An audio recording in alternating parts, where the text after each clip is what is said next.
If you notice, on the ones when you revolved it around the x-axis, it was always perpendicular to the x-axis, like the rectangle was standing up like this. And so I put if the width of a rectangle is a little change in x, or delta x, or dx, however you want to write it. So if your rectangle is perpendicular to the x-axis, then you're going to integrate with respect to x. And if your rectangle is perpendicular to the y-axis, then you'll always integrate with respect to y. And again, on those first ones on your homework, they gave you the picture, they gave you the rectangle, and so I just wanted to point that out to you. So when you see that, you're like, oh, the rectangle's this way, I know that I need to integrate with y, or I need to integrate with x.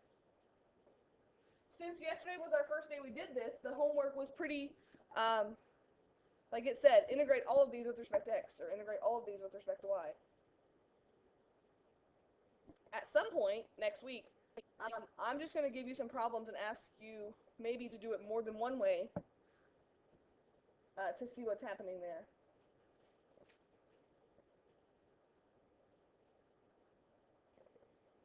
Did most of you at least start the homework last night? Like do the first couple with the dx in them? Who's going to say? So that's good. And so we did that first one yesterday. We were kind of rushed at the end to get our answer, but I'm just going to kind of show you the same example that we did yesterday. It is going to be finished, the last night's homework. So if you did all of it and you feel good about it, then you maybe just need to look over it. But I know in 6th hour we were kind of struggling with the y's and when do I use y and what's different about y. And I was like, we probably should spend some time on this. So, so I looked at the calendar. Remember, next week is Pi Day. The plan on Pi Day is still bring your books, still bring your stuff. We're probably going to have a worksheet on Pi Day, maybe a homework quiz on Pi Day. But we'll still bring food and we can still kind of have some Pi Day celebration. But we're still going to do a little work on Pi Day. That way we can get our test in before spring break. So you can still bring stuff. You can still get your extra credit on Pi Day. Maybe we'll still even have a Pi Day song. But also bring your books on Pi Day because we'll still have to do a little bit of calculus work as well. Okay, but the good news for you is you have your AP test really early, which means you get lots of extra time at the end of the year that other classes don't get. So we can have a Pi Day, not a Pi Day, but an extra celebration day after the AP exam. Sounds like a good plan, right? Okay. So this is the one that we did yesterday, and I hope the first couple on your homework, if you were able to look at them, that when it says revolve it around the x-axis, remember that we're just thinking about if we spun this around, right, that it would make that kind of three-dimensional figure, and we want to find the volume of it. They give us the bounds on the ones on the first part of your homework. Don't forget to square it. Like as I was looking through some people yesterday in 6th hour, sometimes if you write this, you just get in a hurry and you forget that it's pi r squared, and then you're like, oh, that's really ugly to integrate. If you square it, most of the time it works out to be a really nice problem. All right, so this is where we ended yesterday, so let's start with the second one. Actually get some work here. All right, how about this one? It says, same directions, find the volume of the figure, y equals x to the 2/3 from 0 to 1, and we're revolving it around the y-axis. On the ones that don't give you a graph on your homework, I would recommend sketching a little graph or looking at your graphing calculator, especially at first, just to kind of see what's there. Notice on this one, because we're revolving it around the y-axis, look at the rectangle, it's perpendicular to the y-axis.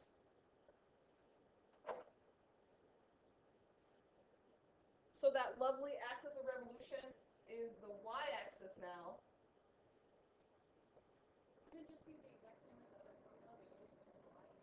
It is kind of the exact same as the other one, but you just choose y. Yes, it is. Because think about it, if you plug 0 in here, my picture's not great here, but if you plug 0 in here, 0 to the 2/3 power, Sarah, is still 0, right? You really did send up with a quote. I really did. I'm not lying. You really did, okay. Why are you so stupid? For the top 10 dinner, they made, I don't know, they asked students to say who their favorite teachers were. And then the teachers are supposed to come up with funny sayings or quotes that kids say. Who remembers these things? We could have those, like, what are the funny I quotes that think teacher says? three teachers, not knowing that they were going to do quotes, they didn't tell us Stuff that. you're saying. And so I don't know what to say about people. Like, I just know things they say. Well, Sarah asks me every day in 6th hour. It seems like Sarah asks what's the cube root of 1? What's 1 to the negative 4 power? I stay and so I sent an email back. It was gonna be, I got $20 off.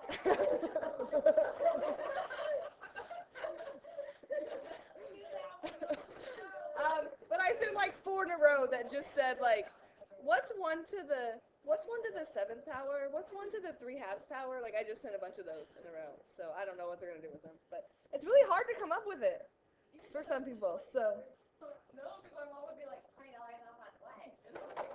yeah, at least I don't think they're gonna like read them. I think it's just something they're gonna give you for fun.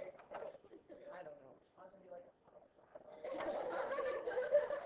Now you got to be careful what you say because we're gonna all we just keep track of it now. So. Yeah, you're all just smarter.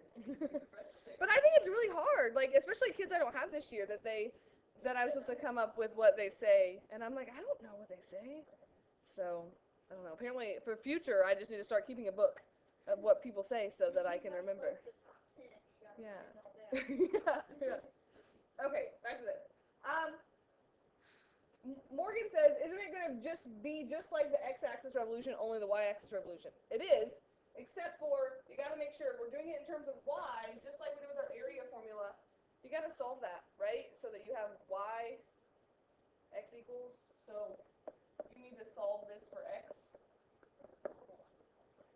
It's really not. What would I do to solve that for x? How would I get rid of that 2/3?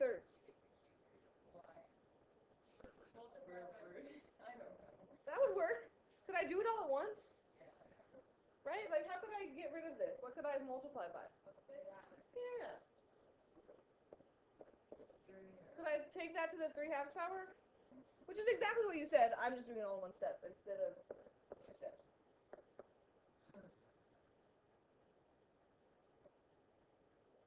So we get that x equals y to the 3/2 power. So really the big thing that I wanted to make sure that you knew before you did that homework is if you're doing it in terms of y, the y-axis, your equation has to be solved so that y is over here, not x, right? Just like we did with area. But then it is just the same. So we're going to still do pi, and the integral is going to be what? Yeah, and on this one, if you happen to look at your x bounds, it worked out okay because they're both 0 to 1. But you really should be using the bounds on your y-axis. And then remember, we're trying to find the height of that rectangle. That would be the radius of each one of those little discs that we're making. And the height of any little rectangle that we could draw in here would be whatever that function value is. And so that's why the formula is you take the function squared. That's our radius. Y to the 3/2 squared dy. And again, on the AP test, sometimes you're allowed to use a calculator to integrate it. The setup is what they want to see, so especially on a free response question, you want to make sure that you write the setup, and then sometimes you just get to type in your calculator. Sometimes they say, just write the integral, don't evaluate it. Usually that's when it's a pretty ugly integral. And again, you just get your points for doing that. And I can tell you that you get a point for the constant, like remembering pi. You usually get a point for the bounds, and you get a point for the integral. So depending on the question, it's important that you write all that out. But again, this one works out really nice, because what happens when I square this? It's just y cubed. Why are you laughing? I'm trying to be less stressed like I was yesterday. I was a little stressed. Yesterday was a little high-stress day for me. It was just all tangled up, and then it was just a dial tone, and I just didn't care at that point. I never did figure out who was calling me. Again, just like with the area stuff, I expect to see the integration. You're welcome to be checking this on your calculator. The odd ones, you can check those in the back. but I expect to see the integration work unless it says to use your calculator. So make sure that you're showing me that. So what would that be? Y to the 4th over 4 from 0 to 1.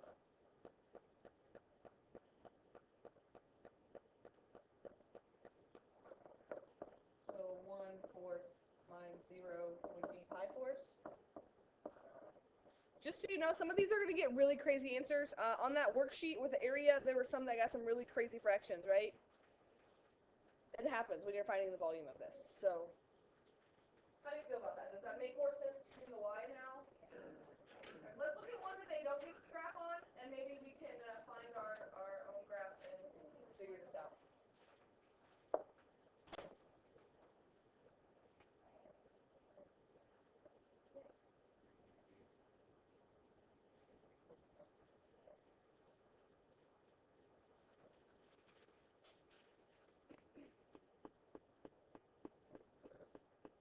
This y equals 3 over x plus 1, y equals 0, x equals 0, x equals 8, and then they're telling us that we're going to revolve this around the x-axis.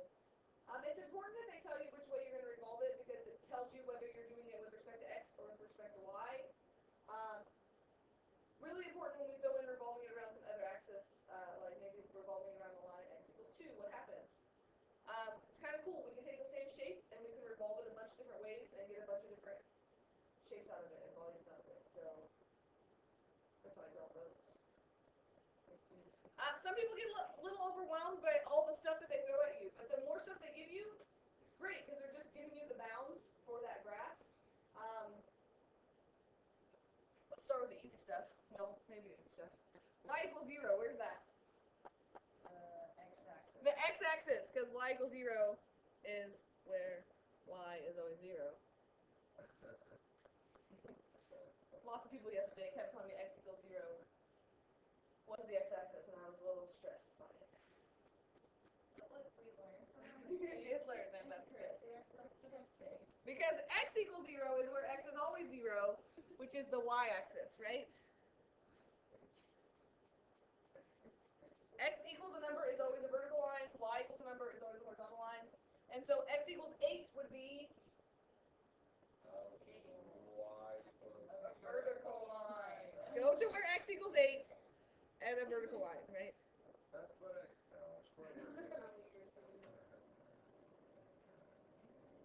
Y equals 3 over x plus 1. What's that graph going to look like?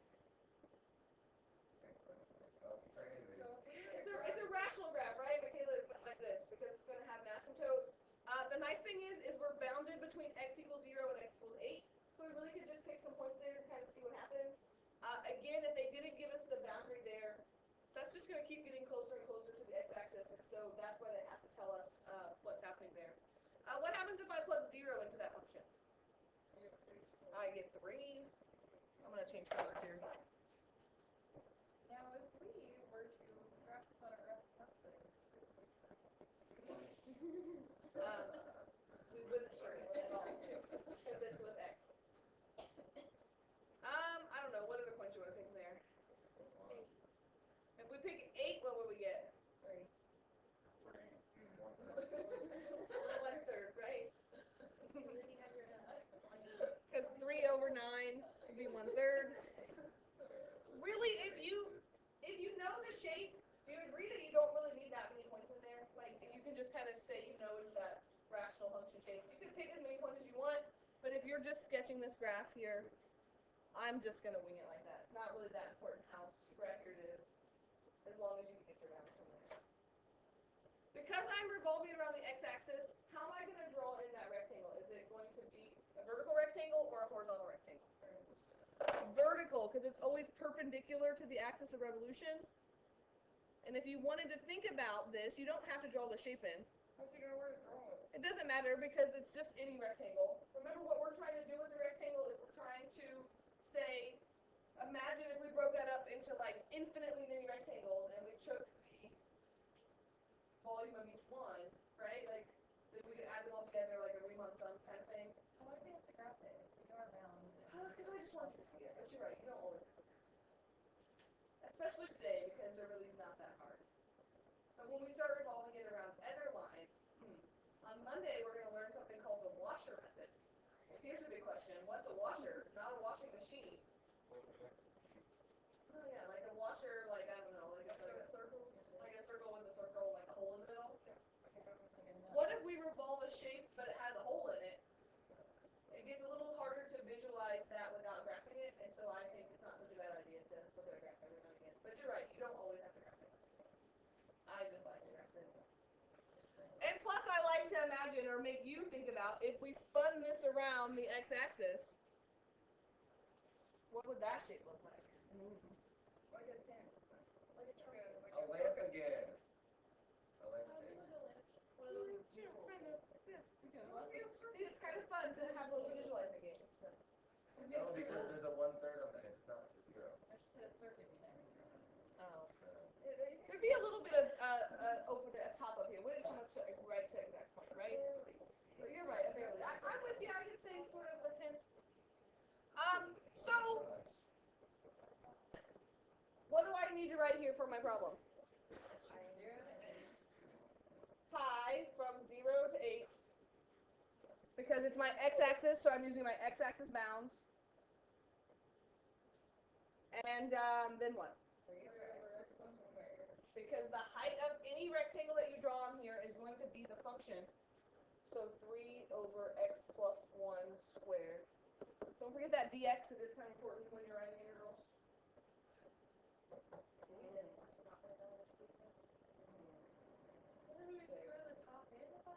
Yeah, when you square a fraction, you square the top and the bottom. Okay, so what if it was x times the square root of x plus 1? Would that be x squared times x plus 1? Yes, and I think there's one in homework like that, right? That's This is totally not related to this problem, but if you square that, you're squaring x and you're squaring this, and then you can just multiply it out. So we have a little bit of work to do here, maybe.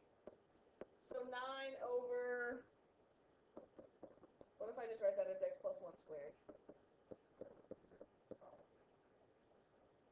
If we FOIL that out in the bottom, what would we get? X squared plus 2x plus 1, right? Would we be able to integrate that if we FOIL that out in the bottom? Yeah, maybe we could do like the, what do we call that? Oh my god. Yeah, I don't think I want to FOIL it out. Separation of variables. No, that's not what it's called. What do we call that? Partial fraction decomposition. That's what we call it. I don't want to do that either. Yeah, what if could I bring this whole thing up? Again, this is where, I think this is where all the integration techniques that we've learned up to this point kind of come in, because they're going to throw lots of stuff at you. Maybe they're even going to throw an inverse trade function at you at some point, to see if you remember that. Yeah. Definitely ln and e stuff is going to show up. And so you have to kind of go through what are my options here. Well, one option is I could bring this up and write it as x plus 1 to the negative 2. Do you agree with that? And Sarah says we could do a u substitution. What would be a good u on this one? Yeah, like, remember you always want to do like the inside function. Your denominator a lot of times is a u substitution. This one works out to be a really nice u. Because if u is x plus 1, what is du? Just 1 dx. So do I have to do any extra thing over here to do a u substitution? No, it works out really perfectly. I might not even need to replace it with u. But I could. I don't know how you guys feel about that. Do you ever do a u substitution and you kind of don't actually put u in it? No, I'll put u in it.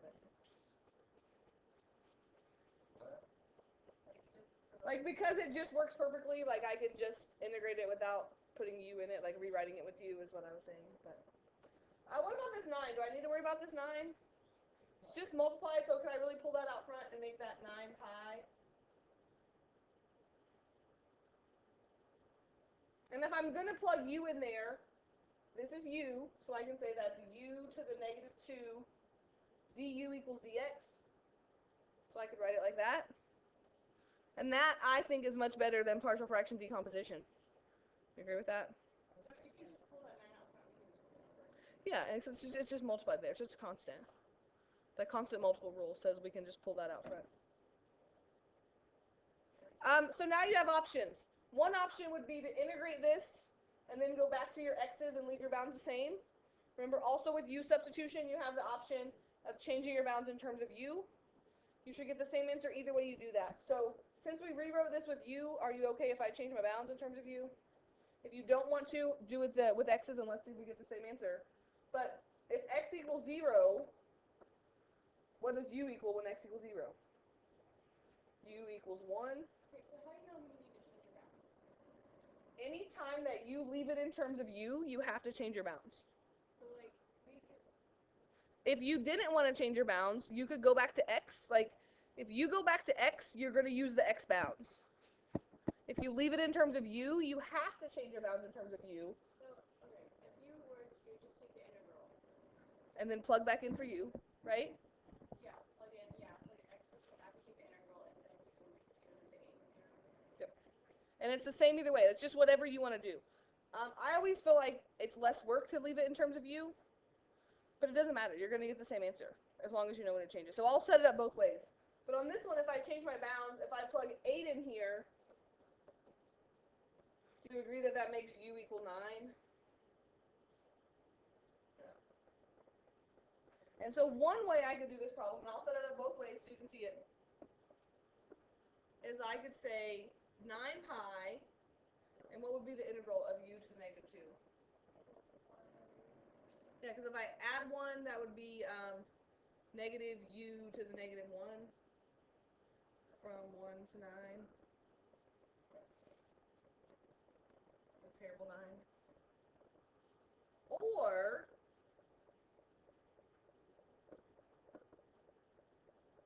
I could say that's negative and plug back in what u was, which is x plus 1 to the negative 1. I don't need that integral sign anymore, huh? That's supposed to be a parenthesis. And if I go back to x, then I have to use my original x bounds. And you should get the same answer either way. We do that.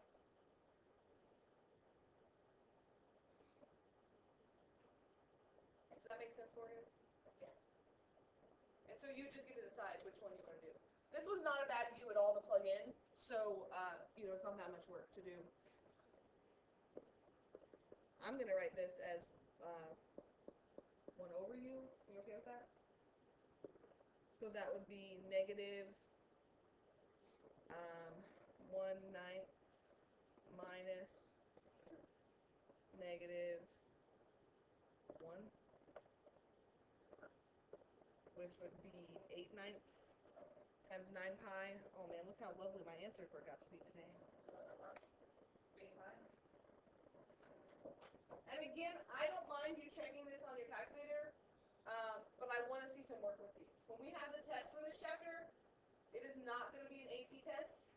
It's going to be just a regular, traditional test, and I need to see the work with those problems. So it's good practice. Questions about that? If you didn't get to your last night's homework, or you felt like you were stuck on last night's homework, this should hopefully maybe clear it up a little bit. Some of the ones towards the end, they don't give you a picture, which means you're welcome to make your own graph. You're welcome to look at the graph on your calculator, but you got to find those bounds, whether you're doing it with the graph or just thinking about the bounds that they give you. So your homework is the same as yesterday. This is still 7-3 day 1.